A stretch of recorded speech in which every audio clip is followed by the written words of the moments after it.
Halo Kasim, Halo. apa ini dibahas di kota besok nanti Kak? Iya. Sini. Kita bahas UMK. Ini kabar baik untuk para Anda buruh dan pekerja. Toh? Kenapa itu Kak? Nah, jadi UMK ini Dewan Pengupahan itu sudah semacam ada pra ya, ada pra penetapan itu 3,6 juta per bulan untuk upah minimum kota Makassar 2024. Nah, tapi masih ada semacam keberatan dari Konfederasi Serikat Pekerja. Ini Konfederasi Serikat Pekerja ini menghimpun berbagai macam organisasi buruh dan pekerja di Makassar. Bos, kenapa naiknya cuma sedikit? Dari 3,5 menjadi 3,6. Sedikit sekali bos, naikkan sedikit, naikkan lagi banyak-banyak. Ya, mereka meminta kenaikan sekitar 12% lebih. Jadi kalau kita rupiahkan itu 12% lebih sekitar 455.000. Ya? Iya. Sekitar 455.000. Dan memang sih wajar karena selama pandemi ini memang tidak ada kenaikan yang cukup signifikan. Hitung-hitungannya begini. Kan inflasi setiap tahun itu naik 5%. Iya. Masa naiknya cuma 1,2%? Nah, seperti itu hitung-hitungannya. Coba kita lihat lagi. Cicilan perumahan itu yang dahulunya cuma sekitar flat 5%, ini naik juga. Terbaru ya, BTN, Bahan Tabungan Negara, itu sudah mengeluarkan cicilan atau pajak progresif untuk perumahan itu 12,5%.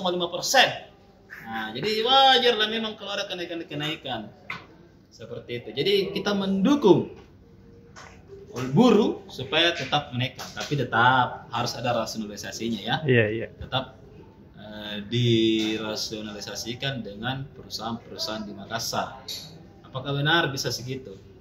Kalau saya sih cari tengah-tengahnya aja. Kalau Dewan Pengupahan mau 3,6, buruh mau 3,9. Tengah-tengahnya ya, naik sedikit 3,7 toh. Iya. Supaya win-win solution.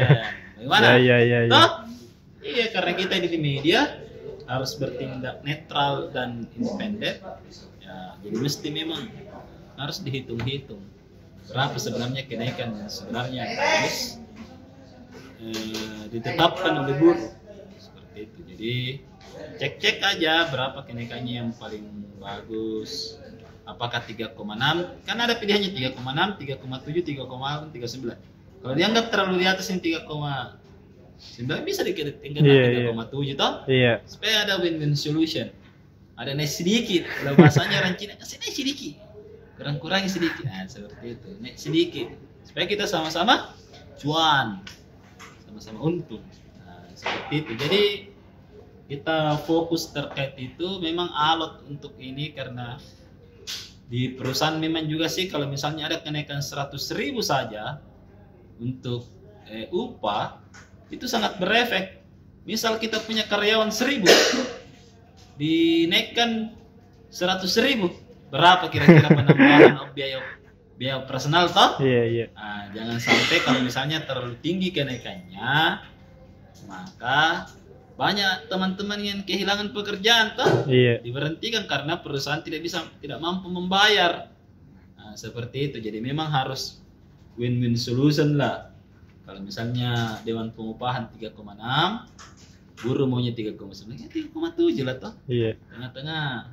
Karena kan memang kita kan kalau dilihat memang kan baru pulih semua. Semua usaha-usaha itu baru pulih, apalagi usaha-usaha yang berkaitan dengan barang itu baru pulih semua. Kalau berkaitan kemarin dengan seperti kita yang bekerja di bisnis digital media itu kan terlalu berpengaruh. Tapi tahu yang seperti kemarin yang jasa itu berpengaruh sekali karena apalagi barang, hal-hal misalnya handphone itu kan banyak yang tidak ada. Apalagi kemarin yang jatuh ya seperti di bisnis jasa di tempat hiburan itu pasti jatuh juga kemarin karena dilarang orang berkumpul. selama 2 tahun lebih itu. Nah itu kita bahas terkait itu. Bagaimana keputusannya kita tunggu karena hari ini 30 November juga akan ditentukan berapa besaran UMK di Kota Makassar. Oke? Oke, siap Saksikan Kak. terus tribuntimur.com. Oke, makasih Kak. YouTube Tribun Timur. Dah. Dah.